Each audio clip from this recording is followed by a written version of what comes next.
बिस्मिल्लाहिर्रहमानिर्रहीम। अस्सलाम वालेकुम वरहमतुल्लाहि वबरकातुहू। व्यूअर्स, ग्रुप 3 के इस लेक्चर में हम एक बड़ा इंपॉर्टेंट रिजल्ट जो है वो प्रूव करने जा रहे हैं। Group of prime order is cyclic. यानी जब भी कोई ग्रुप लिया जाएगा जिसका ऑर्डर प्राइम नंबर होगा तो वो साइक्लिक होगा। प्राइम नंबर में थोड़ा सा आपको याद करवाता चलूँ कि प्राइम नंबर क्या होते हैं। ऐसे नंबर जिनके एग्जैक्टली दो जो है वो डिवाइजर्स होते हैं। The numbers having exactly two divisors are known as prime numbers. मिसाल के तौर पे 2 जो है वो प्राइम नंबर है, इसके एग्जैक्टली 2 डिवाइजर्स हैं, एक 1 और एक 2 खुद। इस तरह 3 जो है प्राइम नंबर है, इसके एग्जैक्टली 2 डिवाइजर्स हैं, एक 1 और एक 3। 4 प्राइम नंबर नहीं है क्योंकि इसके डिवाइजर्स जो हैं एक 1 है, एक 2 है और एक 4 खुद है, तो 2 डिवाइजर से ज़्यादा हो गए हैं। 4 जो है उसके डिवाइजर्स 3 हो गए हैं, इसलिए ये प्राइम नंबर नहीं है। 1 भी प्राइम नंबर नहीं है क्योंकि 1 का डिवाइजर सिर्फ एक ही है।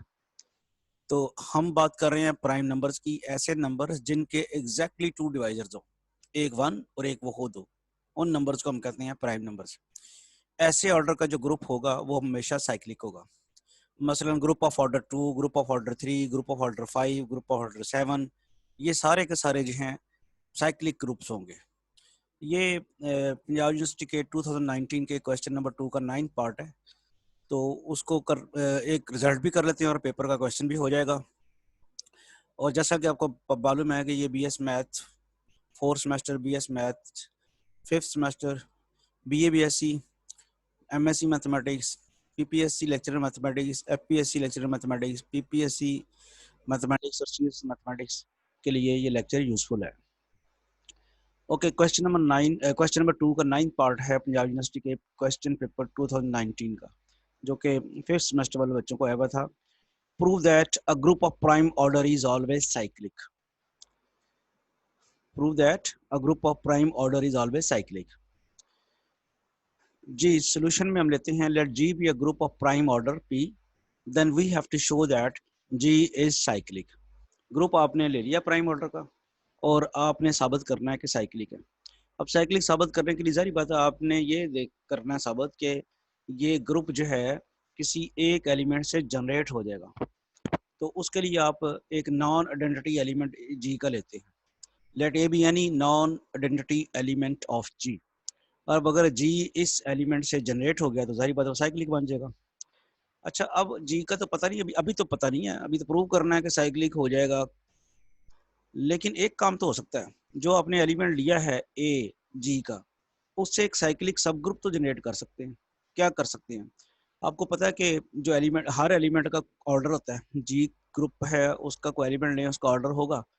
तो ये जो ए एलिमेंट आपने लिया हुआ है, इसका ऑर्डर भी कुछ होगा। ऑर्डर से मुराद क्या होती है? ए की वो वाली पावर जहाँ पे जाकर आइडेंटिटी एलिमेंट आ जाए। तो आपने ये जो एलिमेंट लिया है ना ग्रुप G का ए, अब इससे आप ए स्क्वायर, ए क्यूब, A4 लेना शुरू कर दें जहां तक आइडेंटिटी एलिमेंट आता है, तो वो इसका साइक्लिक सब ग्रुप जनरेट हो जाएगा G का। बात क्लियर हुई है कि आपने G का एक एलिमेंट लिया, अब ऐसे एलिमेंट्स पकड़े जो ए की पावर्स हैं, तो वो कहीं ना कहीं जाके आइडेंटिटी एलिमेंट बनेगा। ए की पावर हो सकता है 7 जाके बन जाए, ए की पावर जो भी बनेगी। तो इस तरह से आपके पास वो जो ग्रुप आएगा, जो जी का सबसेट आएगा, जिसमें ए स्क्वायर, ए क्यूब, A4 सब कुछ होगा, वो एक साइक्लिक सब ग्रुप होगा जी का। तो वही अब लिखे हैं, let H be a cyclic subgroup G, subgroup of G generated by A. ये जैसे मैंने भी आप बात की, आपको पहला स्टेप क्या हुआ कि आपने ग्रुप ऑफ ऑर्डर प्राइम ले लिया, फिर आपने क्या लिया, एक उसका एलिमेंट लिया ए एलिमेंट लेके उससे आपने एक जनरेट कराया है सब ग्रुप ऑफ जी, जो कि लाजमी साइक्लिक है। साइकिल इस तरह जनरेट कैसे करवाया, A square, A cube up to so on आपने लिया है। वो जो एलिमेंट्स आए हैं उनका जो सेट बनाया है वो एच है, और वो उसमें दो खूबियां होंगी, एक तो वो जी का सब ग्रुप होगा और एक चूंकि वो ए से जनरेट हुआ और साइक्लिक होगा। अगला बात, अब आपको पिछले लेक्चर में मैंने लैग्रांज थ्योरम पढ़ाया था। आपको याद है कि जो सब ग्रुप होता है उसका ऑर्डर फाइनाइट ग्रुप, वही प्राइम नंबर आपने लिया है तो फाइनाइट ऑर्डर का जो ग्रुप होता है उसका ऑर्डर डिविजिबल होता है by order of the subgroup, या order of the subgroup divides the order of the group. तो जो आपने अब ये लिया है एच जो साइक्लिक सब ग्रुप आपने जनरेट करा लिया है जी का, उसका ऑर्डर जो है वो जी को डिवाइड कर, जी के ऑर्डर को डिवाइड करेगा। तो जी तो प्राइम नंबर है, जी का ऑर्डर तो प्राइम नंबर है, तो इसका मतलब है जो एच का ऑर्डर जी के ऑर्डर को डिवाइड, जी के ऑर्डर को डिवाइड करने वाले तो सिर्फ दो नंबर हैं, एक 1 और एक जी का ऑर्डर खुद। तो एच का ऑर्डर जो है या तो 1 होगा या वो जी के ऑर्डर के बराबर होगा। वो बात हम देखते हैं आगे।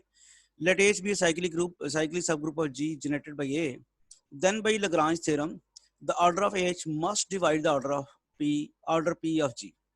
यही बात मैं भी कर रहा था, Lagrange थ्योरम की वजह से जो एच का जो सब ग्रुप है उसका ऑर्डर जो है ग्रुप के ऑर्डर को लाजमी डिवाइड करेगा। Since P is a prime so the order of H is either 1 और पी। तो चूंकि जी जो है, जी का ऑर्डर जो है वो प्राइम नंबर है और आप उसको डिवाइड करने वाला या 1 होगा या पी होगा। But A is non identity, A non identity है, so the order of H will not be 1। वो ये फिर कह रहा है कि चूंकि आपने ए नॉन आइडेंटिटी लिया हुआ है तो एज का ऑर्डर 1 तो नहीं है, क्योंकि एज का ऑर्डर अगर 1 होता तो एज ई होता। एज का ऑर्डर 1 होने का मतलब क्या है कि उसमें एक ही एलिमेंट है और किसी ग्रुप में सब ग्रुप में और कुछ आए ना आए, आइडेंटिटी तो लाजमी आना है। तो ये बात यहाँ पे आर्गूमेंट आ गया कि ए चूंकि नॉन आइडेंटिटी एलिमेंट था इसलिए एज का ऑर्डर 1 नहीं है। फिर एज का ऑर्डर क्या होगा? एच का ऑर्डर पी के बराबर होगा जो कि ऑर्डर ऑफ जी है।